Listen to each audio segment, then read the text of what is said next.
Hi everybody, welcome to Live with Children here at Analytica. It's day 3 and I'm delighted to be at the Ellutia booth with Jonathan Angove, who's going to tell me a little bit about Ellutia and also what we'll be talking to visitors about this week. So first of all, Jonathan, it's lovely to see you. How are you? Hi, I'm good, thanks. You? I'm very, very well actually. It's very hot and humid. It's very hot, very hot.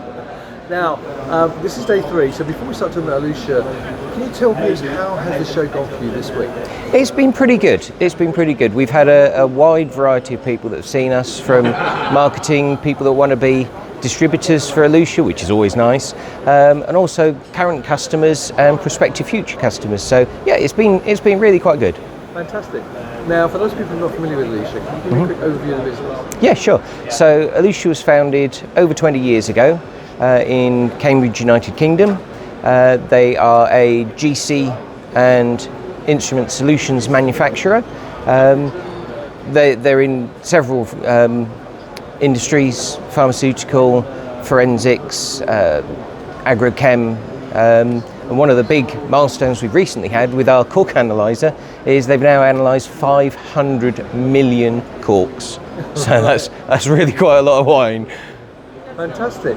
Now, what have you been specifically talking to delegates and visitors about this week? Well, our primary focus really has been on our automated nitrosamines system. All right. Now, before you go into that, I understand you did a presentation on that yesterday. Yeah, I did, yesterday afternoon. So almost the last person, so I was wilting a bit by then. Well, luckily they had you there to wake everybody up. I'm loud enough. So, what was that talk covering? So it was covering the automated nitrosamines analysis as the new product, but also a bit of the history of the nitrosamines and previous and current nitrosamine solutions that offered by Ellutia. Brilliant. Before we go into the demo, and I know you're going to give me a quick demo. Yeah, sure. I mean, what are the main challenges people have in terms of doing nitrosamine analysis? In many instances, the trouble is the sample extraction, the sample preparation.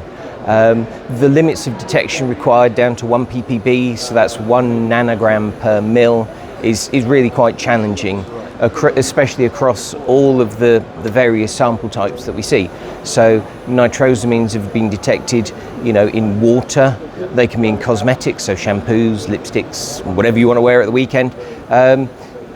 Pharmaceutical industry, if you remember a few years ago, ranitidine was removed from the market, and that was one of the world leading medicines for treating high blood pressure. So this isn't a problem that's going to go away. We just need to be aware of it and test to keep everyone safe. Right. Now, you mentioned you've got a new platform which I think is working behind you. So, yeah, it's wearing away. Through then. So what is it? How does it work? So the heart of it is the Ellutia TEA, Thermal Energy Analyzer. Right.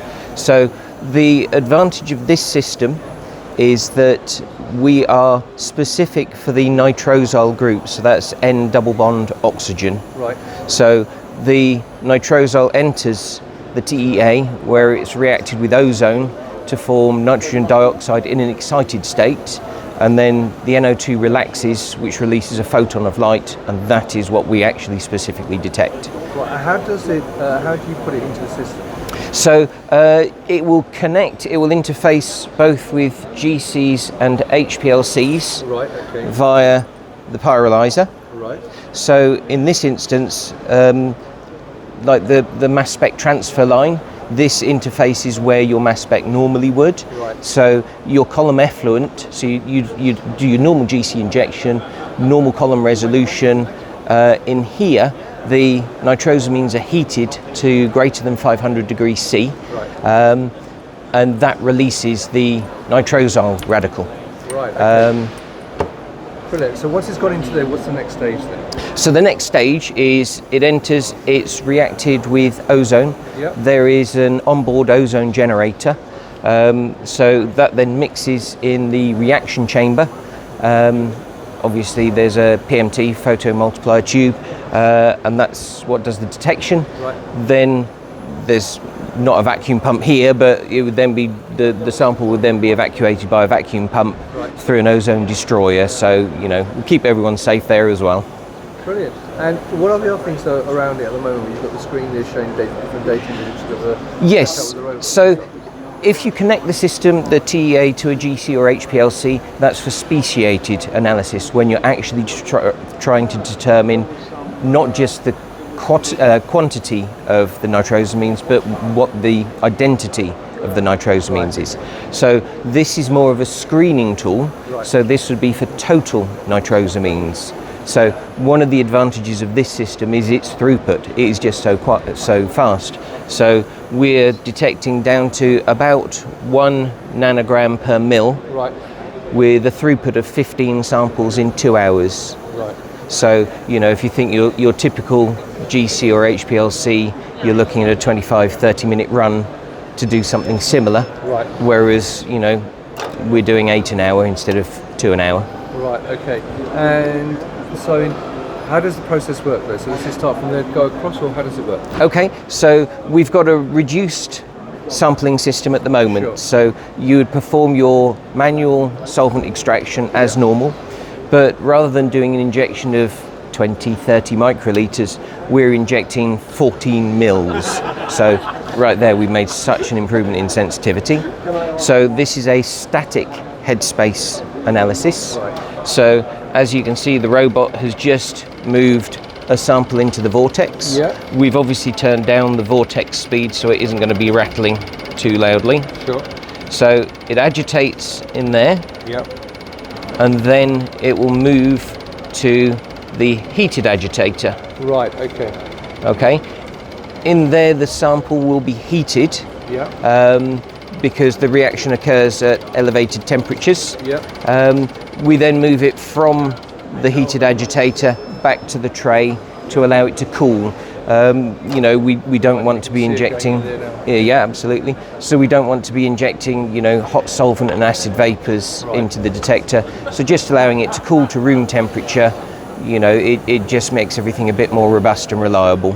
Fantastic. And the data you get on screen, so what is the data being shown on the screen? So this, as I say, it's a total nitrosamine system, so you only see one peak. So if you have a mixture of nitrosamines, it is a molar detector for nitrosamines. So the absolute sensitivity will be related to the nitrosamine group relative to the molecular weight of the molecule itself. Brilliant. Well, thank you for giving that overview. That's quite all right. Quite all right. So if people would like to know more, and they're here at Analytica, they can come to the booth at A23308. Absolutely. They have the slides at the side of the stand so I can read them. But if they can't make it, where else can they get more information? Well, if you come to the Ellutia website, then we can always make contact from there. Fantastic. Well, look, Jonathan, I appreciate taking the time out to talk to us today. I hope you enjoy the rest of the show. Pleasure. And I hope it cools down a little bit. Fingers crossed. But can't complain when it's warm. And there you go, viewers. If you're here at Analytica, come and visit the booth, talk to the team at Ellutia, find out more about not just the nitrosamine analysis platform, but the other instruments that we also do. But if you can't make it, then you can visit their website and also go to the LinkedIn page. And as always, thank you very much. Thank you. And thank you for watching, viewers. Until next time, stay well, stay safe. Bye-bye.